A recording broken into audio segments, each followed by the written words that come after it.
అండి, గంగవాయల కూర పప్పు రెసిపీ. రోజు వచ్చేసి ఒక గ్లాస్ కందిపప్పు, కొద్దిగా శనగపప్పు వేసుకోవాలి. పప్పును కడిగిన తర్వాత ముందుగా కట్ చేసి పెట్టిన గంగవాయల కూరను వేసుకోవాలి. కట్ చేసి పెట్టిన పుల్లటి మ్యాంగోలు ముక్కలు వేసుకోవాలి. మ్యాంగో పుల్లగా ఉంటేనే పప్పు టేస్ట్ అవుతుంది. అలాగే పచ్చిమిర్చి వేసుకోవాలి. పసుపు వేసుకోవాలి. వాటర్ వేసి పప్పును 3 విజిల్స్ వచ్చే వరకు ఉడికించుకోవాలి.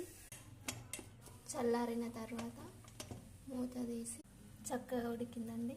తగినంత సాల్ట్ వేసుకోవాలి. ఇలా ఎంపుకోవాలి. తర్వాత కొద్దిగా ఆయిల్ వేసుకొని ఆవాలు, జీలకర్ర, ఎండుమిర్చి, వెల్లుల్లి, కరివేపాకు సారి వేసి కలుపుకోవాలి. పోపు తీసి పక్కన పెట్టుకోవాలి. పప్పు వేసి ఒకసారి కలుపుకోవాలి. తీసిన పోపు వేసుకోవాలి. గంగవాయల కూర రెసిపీ రెడీ.